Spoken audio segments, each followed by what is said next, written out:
Welcome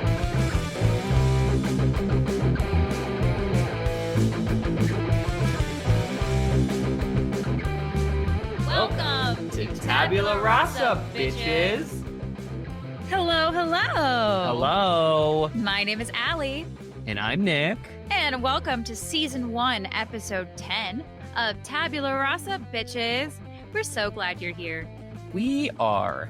In Tabula Rasa, bitches, you'll listen as two decades-long friends jump back into the world of Buffy the Vampire Slayer and relive the show that brought them close together and taught them so many of the values they still cherish today. Side note for our friends, we'll be discussing this episode, spoilers and all. If you haven't watched and don't want to hear spoilers, hit that pause button, go do your watching, and come back. We are ready to celebrate your return whenever you get back here. Yes. I just realized after all these episodes, it sounds like when you say sign up for our friends, as if we're talking to like a specific group of people. But no, we mean all of you who are listening, who are all our friends. Side note to all. Side note to everyone. In each episode of Tabula Rasa, bitches, we'll dive into an episode of Buffy the Vampire Slayer and discuss the lessons that can be learned from our favorite Sunnydale warriors and the supernatural creatures they use their talent and friendship to overcome. Today, we'll be discussing Season 1, Episode 10, Nightmares. What an episode it is, Allie. Indeed. This is one I haven't seen a ton, so that was cool. So do you want to kick us off with our episode summary? I'd be thrilled. Everyone's nightmares seem to be coming true at Sunnydale High. Xander goes to class in his underwear, Giles loses the ability to read, and time flies during Buffy's surprise test. Buffy keeps seeing a young boy around campus and begins to make a link when a student is attacked by a strange monster who keeps saying Lucky 19. Buffy discovers that the boy she sees is an astral projection, as the actual boy is lying in a coma in the hospital after having been brutally attacked. The living nightmares worsen with Buffy encountering the Master, Giles mourning over Buffy's grave, and Buffy actually rising as a vampire. The gang tries to find the boy to help him wake and discovers that the monster is a living nightmare version of the boy's baseball coach, who we find out is the one who put the boy in the coma. Buffy helps the boy face up to his fears and all returns to normal. And as usual, I'm going to give a huge wave of gratitude to Buffy Guide, from whom I stole some of this summary. Hey, working smarter, not harder. Absolutely.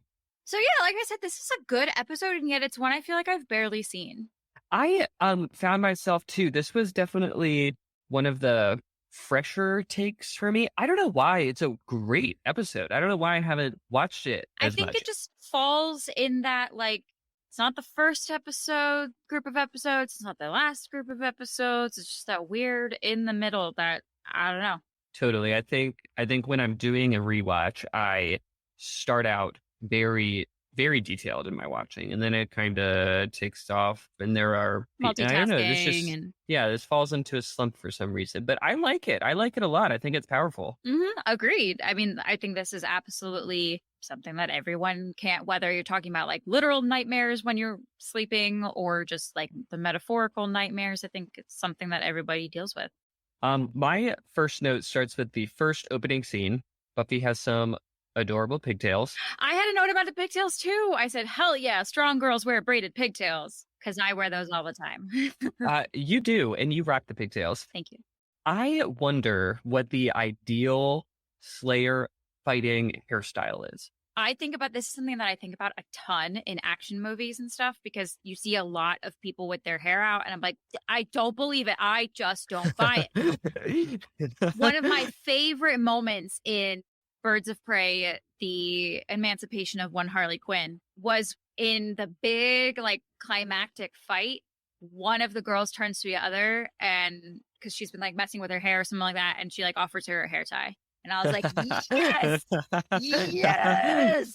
It's like when I see someone change into sneakers or something like that. Like, I'm just like, yes, absolutely. So I would say like a high ponytail and like maybe a braided ponytail, so that like it's not even, you don't want it out in any way. Or actually, I would say optimum would be really tight space buns, like kind of Sailor Moon without the big long pigtail. I think because it's all out of your face and it's not coming out. It's not whipping in your face. And you don't want to, actually, I wouldn't want a ponytail, because a ponytail could potentially give leverage to an attacker. That's true. That's a good point. Well, so her hairstyle in this, and as the scene opens, she's in the master's lair. We later find out it's just a nightmare or whatever. But I guess her pigtails do give leverage. That's not ideal, but they're not going to be all in her face as she's fighting. No, braided pigtails are pretty good. Yeah, good stuff. Yeah. Good stuff. I mean, that's why I wear my hair in that so much, because it just keeps it out of your face. Yeah. My next note, Wendell moving to the scene where they're in class and we meet a new classmate, Wendell. He looks like Tommy from Power Rangers. Oh, I had such a crush on Tommy from Power Rangers, right? He's a really cute one, I think. Yeah. Well, he's the leader with the ponytail. Oh yeah, he's a cutie. Oh yeah, I just Googled. Yep, he's a cutie. All of them are cuties, though, let's be honest. True. In the scene right before this, when Joyce, Buffy's like having night terror or whatever, I noticed that Joyce like lifts the screen up and Buffy's window is open. And in the last episode, Joyce said, "You shouldn't sleep with the window open." But Buffy continued to sleep with the window open. Buffy, don't sleep with the window open. Your mom just told you that. Come on, you're going to let bugs in? There isn't a screen on that. I saw. Girl.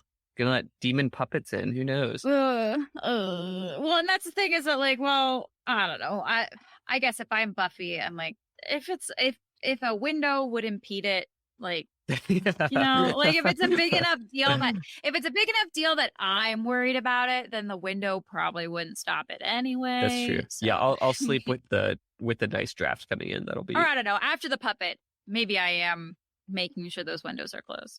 Who knows? I'm glad you made that note about Wendell. I have Cordelia has so many good quotes in this episode. So many of them. I wrote down a lot of them, but this one is from Xander. Cordelia's like, "Xander or Wendell, you're in my light," or whatever. And then Xander comes up and he goes, "Wendell, what is wrong with you? Don't you know that she's the center of the universe and the rest of us just revolve around her?" Oh. That is a good one. And I do like the little exchange that Xander and Wendell have. Like, he must be a good guy or like a casual friend of theirs, because they do have a nice back and forth. Yeah, you know he's cool. Yeah. Sadly, I don't think we see any more Wendell after this. I don't think so either. They're teaching active listening in high school. In this high school, they need to teach that in more high schools. Yeah, agreed. Well, they were in, what class were they in? Was it some kind of like literature or something that they were talking about? They were in a literature class in the next episode. Okay. This one I feel like is like a psych. I don't know. I should not say, oh yeah, I don't know that for sure. Never mind.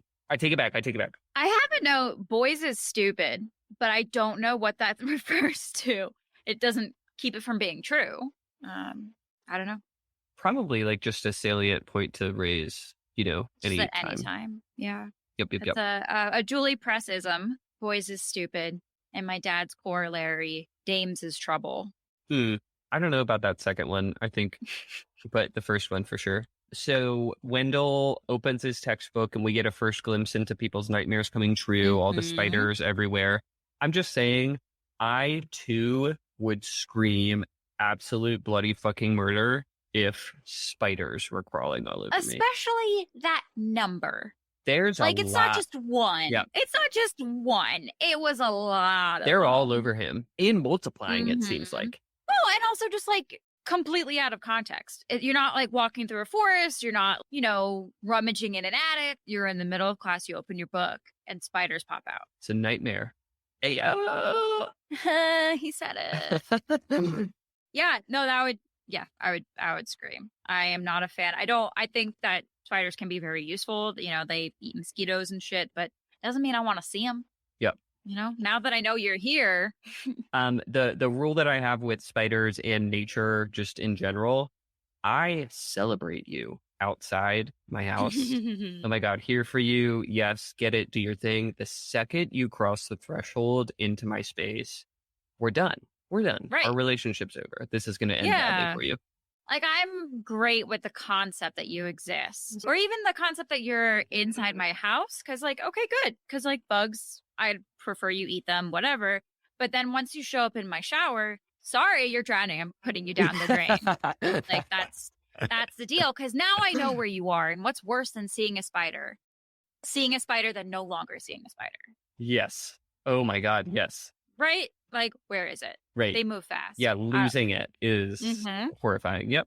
Exactly. So we have a scene with the Anointed One, and he's becoming less human, which is interesting. I'm noticing. Like, His he has that kind of voice. like reverberation in his voice. And so that's just like gradual, just cool. I love the Interesting way little that thing. they set up the camera shot of this scene. They have it in such a way that the Anointed One, he looks even smaller. And like the Master is just clearly, is teaching him this lesson about fears or whatever. So it's this like little kid, and he looks like a little kid, and then he speaks, and his voice it has that reverberation. It just sounds creepy. Yeah. Yeah. The Master bringing up an age-old question, which is better to be loved or feared, love or hate kind of thing. It's a difficult choice. It is. I have a quote here from the Master.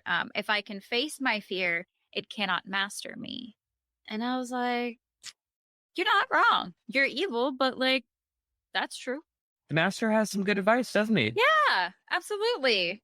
Definitely. I'm a proponent of facing your fears. Gotta be bold. Yeah. As a vampire, don't touch a cross, because like that's not in your head. That will burn you. Like, don't do that. Like there are limits to it, but overall, yeah, face your fears, do it. Yeah. Yeah. So in this episode, we get a lot about Buffy dealing with her parents' divorce, which is definitely, I feel like we end up seeing less and less. It comes back in and out, but I cannot speak to that. Do you have any feelings about this? I do. That's my next note. Oh my God.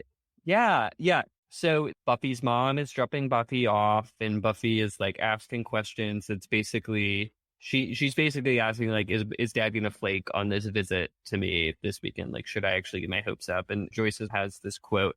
She says, "You just have to remember that your father adores you no more than I do, by the way." And I thought this was like adorable and funny, and like a really nice moment from Joyce. And also, I totally related to it. My parents did the divorce thing very well. They never talked bad about each other. And now looking back, I see but they still like subtly. Yeah, like those little microaggressions or whatever. Yeah. And I never picked up on it as a kid or anything, but I feel like that was just that exchange between them was just a great microcosm of. Yeah. It was sweet in an odd little way. Yeah, it was.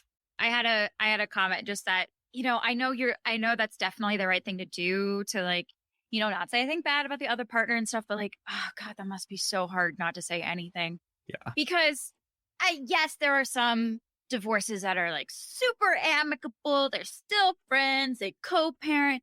They're just rock stars. But that's not, I would say the majority are somewhere in the middle where it's not like horrendous, but like you're parting for a reason. Yeah. And I am that person that I do not disguise my feelings well. It's on my face. It's in my voice. I really hope I never have to go through that, because I'm going to have such a hard time. I'm going to fuck up my kids so bad. And like the hardest, I can look back on serious relationships now and be a lot more graceful to the person than I was when it first ended. And in divorce, like it is the hardest to be nice about the other person when it is most important to be nice about them. Right. Too. Like, yeah. Oh my God, that is so hard. Oh. And because it is different, there is a degree when there are kids involved where it is like, it's not about you, but it's this thing that is so incredibly about you. Yeah. That for these small humans, you have to do that selfless thing. And, that's kind of the definition of parenting, but it still sucks. That is what girls' nights outs are for. Girls' night outs. Girl nights out. Girls' night. Ooh, yeah, words. whatever. Yeah, agreed. That's what hangouts with friends are for. Treasured friend time, yeah. Yes. Another great quote, getting back to spiders. What do they need all those legs for anyway? Good question. Yeah. I have that question too. Giles getting lost in the stacks. Mm-hmm. Can I just say, we see a few of Giles' nightmares here. Coming to light. And except for the last one, which I do have a note about, so I don't want to spoil it before I get there, except for the last one, I feel like his fears are objectively not as scary as the others. Getting lost in the stacks, not as scary as having spiders crawl over you. I might actually disagree. Because, No. yes, because as someone who extremely values their intelligence, Giles, and I consider myself that one as well, proud Ravenclaw. The idea of I see it as bigger than just getting lost in the stacks.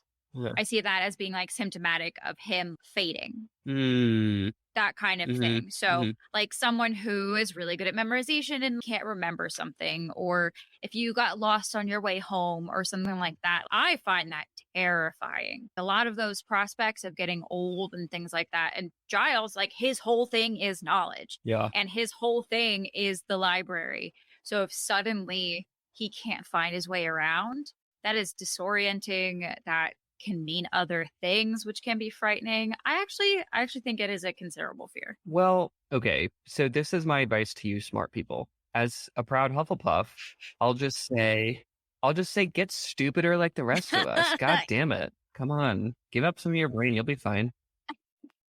Well, there's also the aspect of dreams where there are certain things that in the dream, you know them to be true. I'm in a field full of puppies, but I was terrified, you know? So, like, sometimes it isn't necessarily like how it comes off on paper once you wake up. Yeah. It's easy to dismiss those things once you wake up. Yeah. Okay. Fine. You have helped me relate to this in a different way, whatever. You're welcome. I have a great quote from Xander here. If there's something bad out there, we'll find, you'll slay, we'll party. We will indeed. I love that. I think later in that quote he says, "Buffy, you the man." And then I think even later in that scene he goes, "It's funny if you're me." I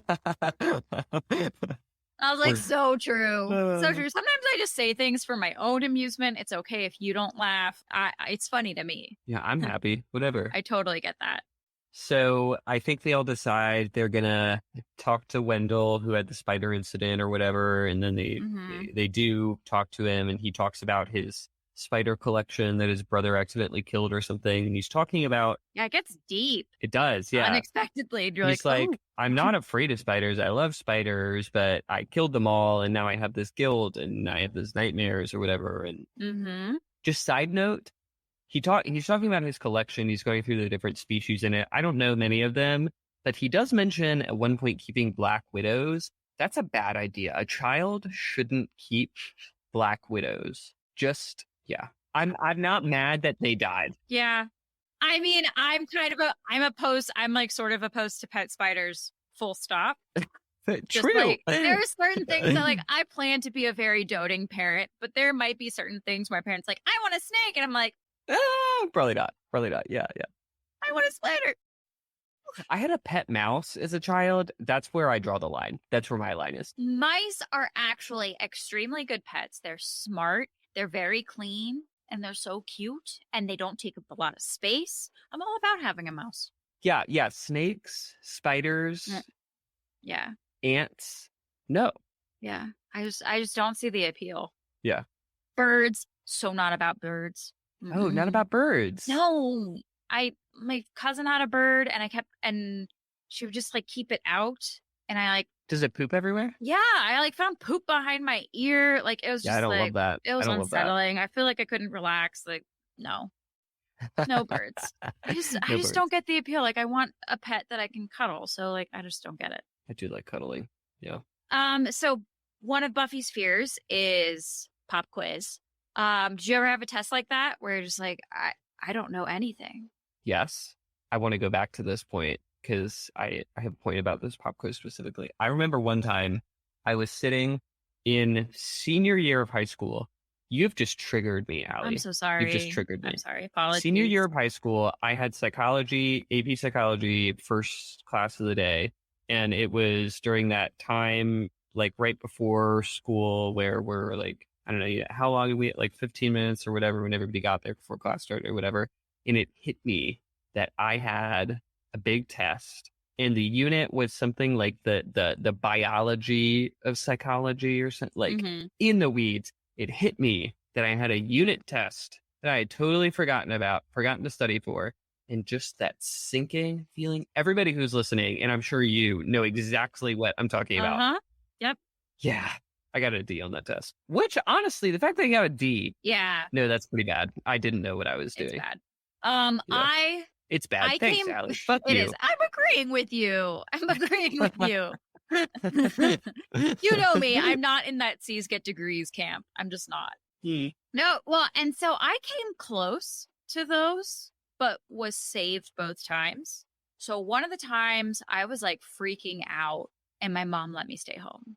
Because like if I had gone and taken that test, I would have failed. And then the second time, this was again senior year, and we were mid tech week. This was Friday of tech week for Peter Pan in the fall. And I had an anatomy quiz. And I was sitting there. We were about to start the quiz, and I was like, I don't know how I'm going to do this. I'm going to fail this.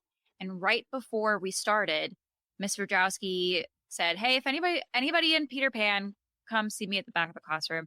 And she said, I have been with you guys every night this week because she's so cool. She was one of the people doing the flying rigging so she was at all the rehearsals. Fly. Yes, I was John in that Peter Pan. I have to plug myself. Yeah.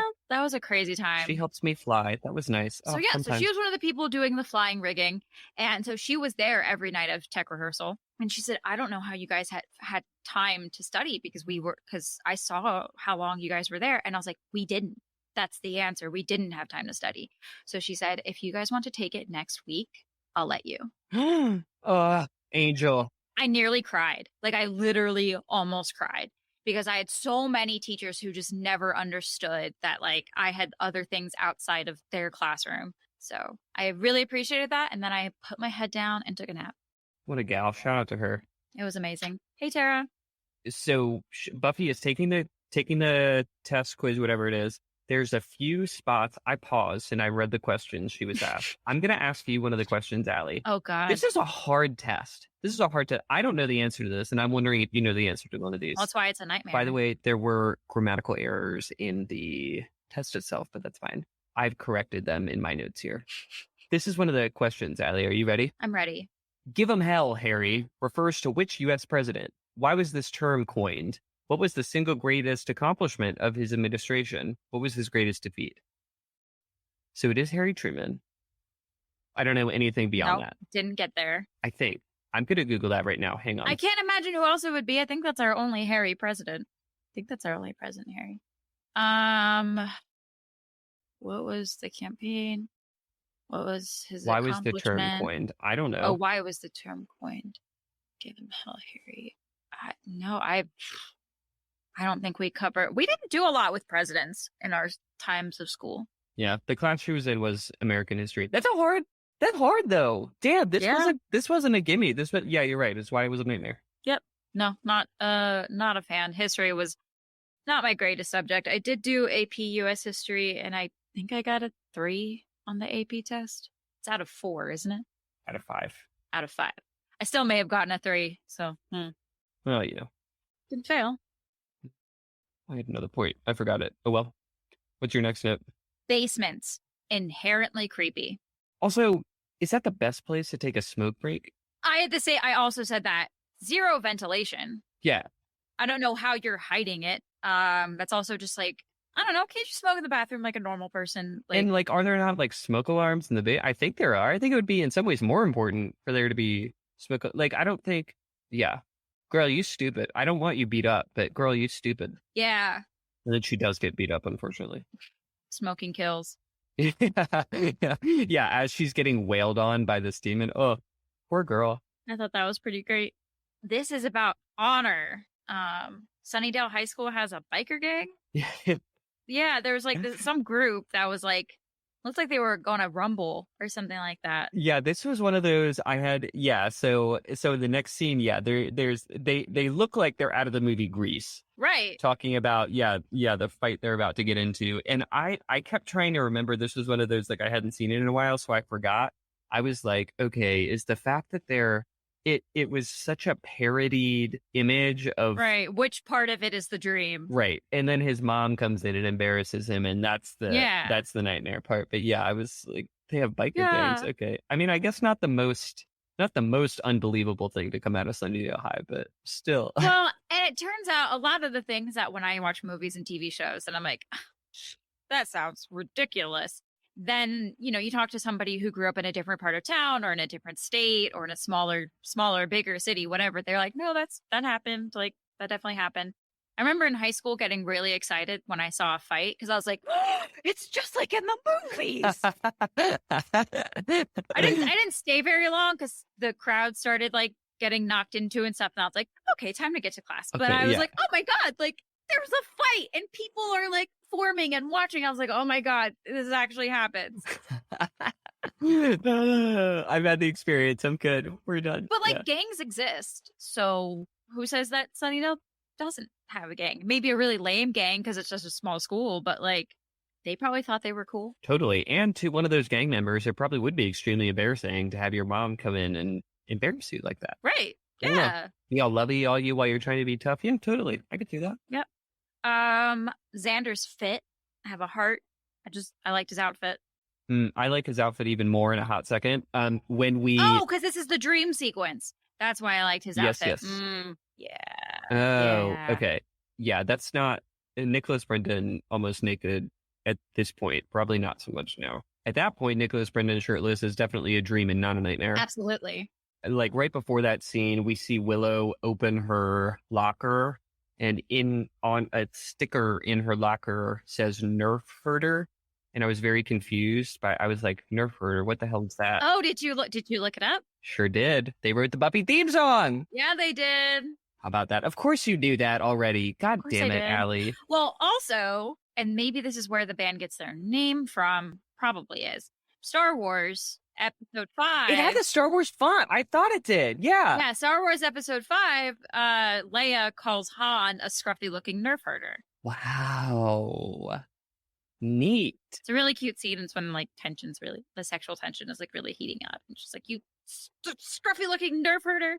I love some sexual tension. That's good stuff. Mm-hmm. Love some Han.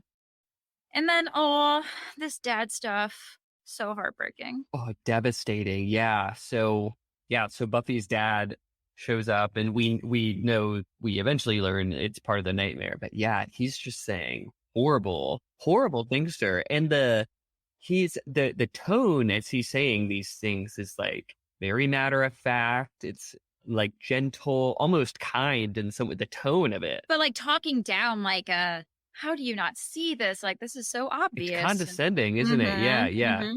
So like, I have this note of how does this work? So is that a magic fake dad, or is that real dad having magic words in his mouth? Because he does at the end of the episode, he does come back and he does this, but like, I'm so interested by the mechanics of this dream thing. Yeah, that is interesting. Because we know, well, I guess we don't know. We don't know if our Scooby Gang remembers that. We don't know. Buffy never references being a vampire ever again. We don't know if they remember. Yeah. Have they all forgotten? Well, we know the next day they talk about Wendell's spider stuff. They do. Like they were all there in the classroom, so they remember it once they leave the classroom. Oh, you're right. Because they're going around. The spell is still ongoing, though, at that point. Yeah, well, and it's not quite a spell per se. It's like extended consciousness. So it's not quite magic, but... Is it one of those that it is feasible that when her dad shows up at the end of the episode and is very kind and how we expected that would be, it's possible that he's doing that like selective amnesia thing that Sunnydale parents are into do. I'm leaning towards the magic fake dad because like it's not like those spiders came from somewhere, or like when Xander's clown comes for him, it's not like the clown that was at his party found its way to Sunnydale. And when Willow at one point performs in front of an opera without remembering her words, right? We don't know anything else about the audience of that opera later. Yeah. That's a full audience. Right. I'm tempted to think that's all magic fantasy. Magic fake dad. I like that. That makes me feel better as a viewer. rather than the real dad saying it. Yeah. I think so. Insightful question, Allie. Insightful question. Thanks. I always think about those mechanics things, and I never get answers. Do we see her dad's character ever again? I know we hear about him. Do we see him again? Yes, at least once more. He's definitely referenced. Oh, doesn't he like move her back from, because she goes for the summer or something, and I think we see you're him right. drop her back. Yes, you're totally right. Yeah, because he's talking about like, I just kept buying her shoes because it was the only time I felt like she got excited. Yep. Yeah, you're totally so right. we definitely see him more. Yep. And he's absolutely referenced, but then definitely as seasons go on, he just kind of fades away. So yeah, the speech from her dad is how I picture Joss Whedon. Yeah, that's how I picture him. Like in the way that he's patronizing and cutting and yes, cruel. Yep. Yeah. Yep. Yeah, picture that. That's how I picture him talking to his actors. Yeah, and from what we've read about his conduct, he might be like a little more explosive, but yeah, I could see him. Yep. Yeah. I see it. Yeah, because this was such an ongoing pattern for so long. I see it as that more like casually cruel. Yeah. Of like, well, if he was slapping me around, it would be easier to like bring up issues. But when it's that kind of like, oh, you just misconstrued it or whatever. Evil people are also sly. Yep. Manipulators gonna manipulate. So I have a quote written down. Dreams? That would be a musical comedy version of this. Oh, just wait for a musical comedy version. Wait. And so as the nightmares are escalating at this point, and we see like Cordelia with horrible hair being hauled into chess club or whatever. Oh, I saw that. Just Cordelia. Well, and I wonder, for the characters at this point have seen a lot. Mm-hmm. They've seen a lot. They've gone through a lot. For them, this might be the scariest experience they've had yet, right? I think so. Yeah. Because it's their actual worst thing. It's their nightmares. Right. That's like. But I love that, like, that's Cordelia's worst nightmare. Somehow it's still shallow. Yep. Yep. I mean, I can see having a dream like that. Because that was always my stuff, was more like, I didn't wake up for school. It wasn't like dragons or anything fun. It was always just like dumb, real life stressful stuff. Yeah. And girla, I feel that hair struggle. Regarding the waking up late, at least, it's like the everyday stressful things, but also the things that, Allie, you would never allow to happen. I don't believe that you have overslept and missed a major commitment ever. Well, you would be wrong. Oh, well, okay. that's just the truth. Like, we've all had you would be wrong. I thought I set it for AM, but I guess I'd set it for PM, or, happened. I've never heard about that. I mean, never anything like catastrophic, but like, Yeah. I've been late to school. It's happened. Not a lot, but it's happened. Well. Yeah, I think it was Giles said, given the things she dreams about, referring to Buffy. And I was like, yeah, true. I can imagine that posing a problem. Mm-hmm. Mm-hmm. Yeah, I bet. I had this reflection. So we see one of Willow's nightmares is performing in front of people in general, but then not knowing the lyrics. Mm-hmm. Not only have I had the nightmare of performing in a show and not knowing the lines, I have also forgotten my lyrics in actual performance. So that is horrifying. Oh, one of the worst times of my life, I was on a medication for my headaches, and it gave me extreme brain fog. And when I really knew something was wrong, because, these symptoms kind of like creep up on you. When I knew something was really, really wrong, I had an audition where I did a monologue that I had done 1,000 times, and I forgot words. That was really rattling. Oh, yeah. And then it started happening during the show. Oh, no. I would be looking at my scene partner and just... I'm like, I got nothing. Yeah, so I would just skip to the next line that I knew. Luckily, this was a really supportive cast, and we would circle up like at the top of every rehearsal or before every show and just kind of say like, oh, hey, this shoulder is sore, so don't do this thing today or whatever. And so I let them know what was going on. I was like, yeah, I've been foggy and stuff, so I look like I've forgotten my line, I probably have. So feel free to jump in. And if you don't see me where I'm normally am backstage, don't assume I know what's going on. I probably don't. So feel free to nudge me in the right direction. But it was really scary. It's something I really pride myself on, is my memorization skills. Yeah. Yeah, that is scary. So not fun. I love this quote from, I don't remember who said it, but faster, but not really safer. I don't remember where that came from. But Faster, but not really safer. That seems like a sweet quote, though. yeah. And then we have a great Willow quote. You think I'd be afraid, but I'm not. Just trying to like psych herself up. I love Good that. self-talk, Willow. Yeah. You think I'd be afraid, but I'm not. Xander's scared of Nazis? Yeah, that was interesting to me. Yeah. It's kind of a random. Does it relate at all? So, yeah. So when Xander is going through his nightmare sequence and it ends with the clown, but as he's like going into this hallway where he eventually runs into the clown or whatever, there are Nazi symbols behind him. And later on, he has this whole other side story where he becomes like a soldier and stuff. Is that related to is this alter ego that he takes on later? Like, was he like, I have no clue. are these linked at all? Who knows? I don't think so. Like, the specifically Nazi stuff doesn't come back around, and maybe it's supposed to be more indicative of just like, I'm in a sketchy work area. Yeah. And the graffiti happens, like, it could have just as easily been an anarchy symbol, but it was a swastika. But like, it's his dream, so it seems like it would have some significance. So, but yeah, that was just my question. Xander's scared of Nazis? Yeah. That's one thing that I feel like didn't get tied up. Who knows? Not to say that Nazis aren't scary. I just seems random for a kid in the 90s. Yeah. When you ask me to list off my fears, I am afraid of Nazis, Right. But that doesn't come up to the top 10. We are also currently living in a time, the fear of Nazis went down for a while. Now they're coming back up. It's funny how trends just come back around. This is April 2022, so when this comes out, who knows what will have happened that will give people more oh God, I hate this world, Allie. I hate this world. I hate that. But I like Buffy. Buffy gives me hope. Anymore. I know.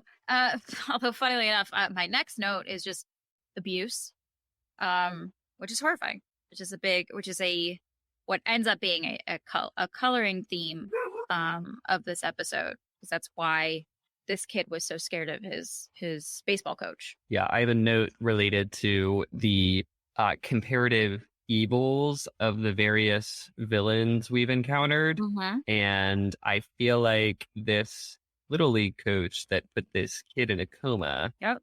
I don't want to say he is the most evil we've seen so far, because I don't have like a spreadsheet on all of the villains we've faced so far, but yeah. I don't know how you get much more evil. Well, it's like, how do you quantify evil? Is it qualitative or quantitative? But like, beating up a kid because he's not playing well at your Little League game, pretty damn bad. Yeah, no matter your scale, that's pretty. And you're a human. You're supposed to be. I don't know, when a demon does evil things, I'm like, okay, you're a demon. That's what you do. You're a human. You're an adult man. Yep. Yeah. It brings back a quote from Giles from the puppet show, which was just like, you would want it to be a demon, because then that's something you can fight, rather than coming to terms with a human being who's driven to murder. Yeah. Which is in various ways a lot scarier.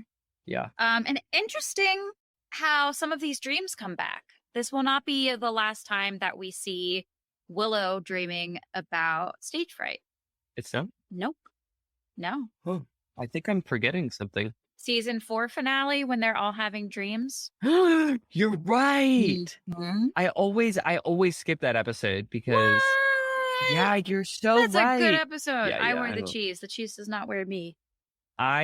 There's a super powerful quote from Giles here when it's clear he's in his nightmare. Am I jumping ahead too far? Just a little bit. So I just an interesting. Oh my God, Willow! How insensitive! Cultural appropriation. Yeah. In her little opera thing, because it was just like, remember in the 90s when we would wear just like Chinese formal wear as a casual dress? Like, I had one of those. I had one of those dresses that had like the Chinese collar and the print and stuff. Like, I had one of those. Yeah, looking back, it's not great to be performing in it, is it? Yeah. Well, yeah, it was that, and like Her lipstick too is like pretty Mm-hmm. I don't know, there's some Yep. microaggressions in there. Yeah. Yeah, definitely interesting. Well, and and my next quote before we get to Giles is, well, yeah, clowns are scary when they look like that. Yeah, true. I like when Xander punches him. I'm like, yes, get it. Yeah, We're starting to fight back against the nightmares. Absolutely. absolutely. Yeah. And he insults him too after he punches him. He's like, you were a bad clown at my 6th birthday party. Oh, get him, Xander. This quote from Giles. So they're in a cemetery and they see Buffy's tombstone. And Giles is like, this is my nightmare. And he says, I failed in my duty to protect you. I should have been more cautious, taken more time to train you, but you were so gifted and the evil was so great. I'm sorry. And it was just like, really pulls at my heartstrings. Absolutely. Seeing that bond really develop really quickly. Yeah. You just learn so much about Giles as a character from that quote, I feel like. Oh, and jumping back before that, the master quotes Cinderella, which is fun. Yeah, isn't that silly? What is that quote? I have it written down somewhere else. A dream is a wish your heart makes. Master, you've seen Cinderella. Oh, aw. Very cultured for a vampire who's been underground for hundreds of years. Yeah, totally. Or 50 years, maybe. I don't know. If there was a movie company whose reach was so far that it reached the dead, I feel like it would be Disney. I agree. Yeah, and they'd find a way to monetize it. Oh, yeah. Not that I don't love you, but man. also you are a corporation. I hate capitalism. For sure. Willow, do shut up. Where are we talking about specifically? So this is after but you were so gifted. And then I think Willow's maybe spiraling and Giles just goes, Willow, do shut up. Oh, that's a quote. Oh my God, I missed that. That's so funny. Willow, Yeah. do shut up. Oh, Willow, you sweet, sweet girl. Yeah. And then a great Buffy quote. There are a lot scarier things than you, and I'm one of them. Yeah. Hell yeah. And what a nice way to like the kid that she's trying to help get courageous or something. What a nice way, because she's in her nightmare at the moment. She's a vampire slayer. I don't know. What a nice message to send that kid. Yeah, and it's interesting that sort of the message that comes out of this is, so you just keep getting scared until you're pissed off enough to fight back. It's sort of what kind of ends up. And then my last note is, yay, justice. Yeah, and I'm glad that they say at the end that the dude is in jail or whatever. Yes, and I think that's why when I specifically said that, because you and I both know that is not always guaranteed. Friends, my dog is barking. I'll be right back. Sorry. Joseph. My grocery delivery came and my notes specifically says to not knock on the door, but they did. The number of times I get a call from the delivery people and they're like, hi, I'm here. Like they want me to come out. And I'm like, I specifically clicked contactless delivery. Yep. Yeah, leave it. Just leave it. I'll come get it. Right. Thank you. Is it the dog barking at the door? I have a nest. Everybody has a nest. I have a nest. Come on. Yeah. The camera. I see you. Where did we leave off? Where's a good point to pick up? Yay, justice. Yay, justice. Yeah, dude is in jail. Fuck that dude. Evil, evil man. This is my first and only, actually, question for Allie in this episode. Yes. So we see a lot of different nightmares in this episode. Mm-hmm. They start kind of mild and then they get like really, really, really bad. Mm-hmm. My question for you is, what would your like mild nightmare have been? I think I already talked about this, was like waking up late and missing my alarm, that kind of thing. Or I feel like during COVID, I woke up and I had dreams about like Green Globe, the theater I used to help run, like having that kind of stuff. Like a lot of those just like stress dream kind of things. What about you? I tend to not have the I woke up late thing because I don't have anything super important usually that I have to get to. But there's one time that did happen where it was like a work that I worked at an aquarium and it was a tour that I was giving and it was really important to my bosses. And it was just like this big thing. It was early and I did the set my alarm for PM instead of AM. I think that's what the issue is. I had like even ironed my clothes the night before, which if I'm ironing, that's big. If I'm ironing the night before, that's even bigger. Like, and then, yeah, I overslept. And so I think that's what my mild nightmare would be. Just I still remember, that's like the clearest example I have in recent years of just the instant sinking in your stomach feeling. Mhm.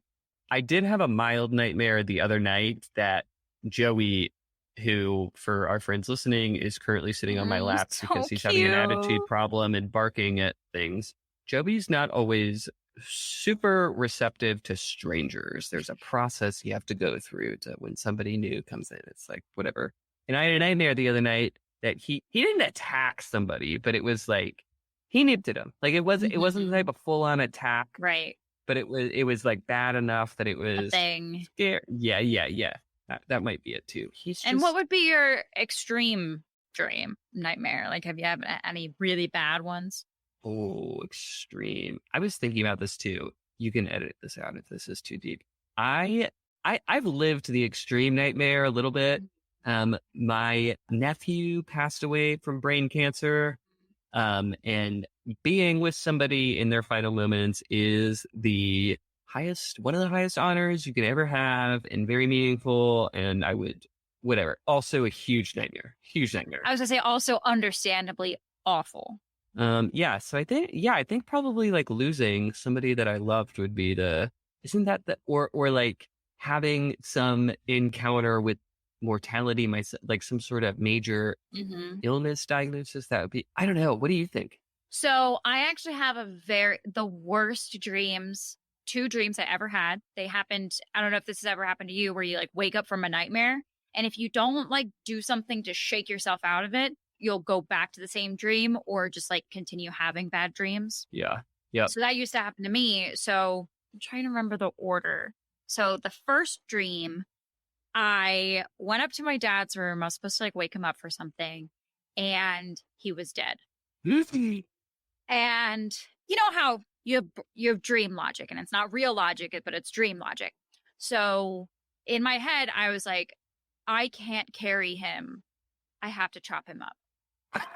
I'm sorry, not funny. Sorry, I didn't need to laugh. I didn't. But it's ridiculous. It's like outside of the dream. It's funny. You can laugh. Yeah. So I chopped him up and put him in a pillowcase, and I like that's a big pillowcase. He's a I big think dude. I like swung it over the landing or something like that.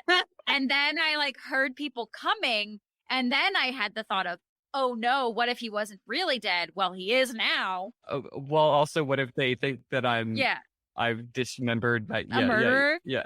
I dismembered. Yeah.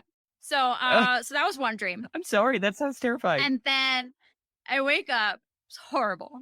And then I go back to sleep, and we're at the zoo with our friends, the Sayers, and their son David and I were walking like ahead of the group. I think we were at like the zebras or something.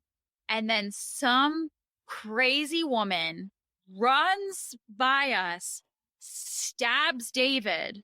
Oh my God. And then David collapses in my arms. And it was one of those really real dreams where like I could feel the weight of him in my arms. Oh. As I'm like trying to stem the blood, and I'm like shouting for help. And then I woke up, and it was like 6, 7 a.m., way earlier than I usually got up. And I was like, fuck that. I am not going back to sleep. No, absolutely not. We are starting our day now. Yep. So yeah, those are the 2 worst dreams I've ever had. Wow. Ugh. Yeah, that sounds scary. Man. Not quite as deep as yours, but yeah. Well, and I'll just wrap up that section by saying I'm going to give a plug for the Chad Tuff Defeat DIPG Foundation, which is working to end the types of horrible brain cancer that a lot of the Chad Tuff Defeat DIPG Foundation is a fantastic nonprofit doing amazing things to end the most deadly form of pediatric brain cancer out there. So give them your money, folks. Excellent. I love that. And we'll have the link to that in the details for this episode. You're very kind. You can't see, but Joey has his paws up as if he's imploring you to support. Hello, Prince Joseph. Good organizations too. He misses you, Allie. He just told me that. Oh, Joey, you're sweet. I miss you too. Oh. Nightmares are scary, man. Nightmares I are imagine this was scary. a terrifying episode for our characters to live through. Yeah, Man. and a last moment on fear. I see we have a bit of trivia here, Nicholas. Yeah, so this is an interesting fact. Sarah Michelle Gellar, the actress who plays Buffy, has a fear of being buried alive, and that comes up very briefly as a scene in this episode. Mm-hmm. And in an interview with Rolling Stone, she said that this was an extremely hard scene for her to film, and that she was hysterical on the drive home after shooting that scene. That's another one up there for me: being buried alive, drowning, being Mm-hmm. like I don't know, claustrophobic. Oh, Yeah, like I feel like there's a lot of no. things that's like, yeah, on a day-to-day basis, I'm not claustrophobic. You start burying me alive, suddenly I'm gonna find I'm very claustrophobic. New fear unlocked. Mm-hmm. Yeah, Yeah. we did When it. I was going for my first MRI, they were like, "Oh, do you have claustrophobia?" And I was like, "We're gonna find out." Do you have claustrophobia? No, Did you find no, out? I was fine. Oh, that's good. Yeah. Good stuff. I was fine. They play music for you, and they were always really Yeah. nice. They always gave me a blanket. Oh, Yeah, I had a very easy time. I'm glad for you. I'm even more glad that MRIs aren't a routine part of your day-to-day life anymore. Not day to day, no. So that's good. Good stuff. So I think that about does it for this episode.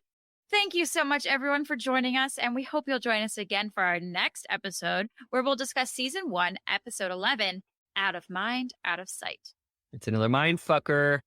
And if you are just too excited to wait until our next episode to chat, send us an email at tabularasabpod@gmail.com. And you can also say hello to us on Twitter, Instagram, or Facebook at tabularasabpod. Allie, I know for a fact that people want to know where to find you online. Where can they do that? Absolutely. Folks can find me on Instagram and Twitter at DaughterPick, DaughterPick. Or they can find me on TikTok at Future Black Cat.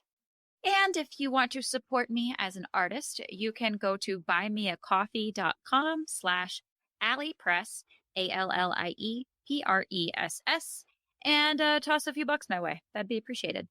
Absolutely. All of those social media handles, as usual, will be in the description. Allie, I hope you have a stunning evening. You as well, and you, all of our listeners as well. Make proud choices. Bye. Bye. Tabula Rasa Bitches is hosted by Allie Press and Nick Mercer, with music by Infoton Cult, artwork by Charlotte Fleming Design, and consultation by Evo Terra.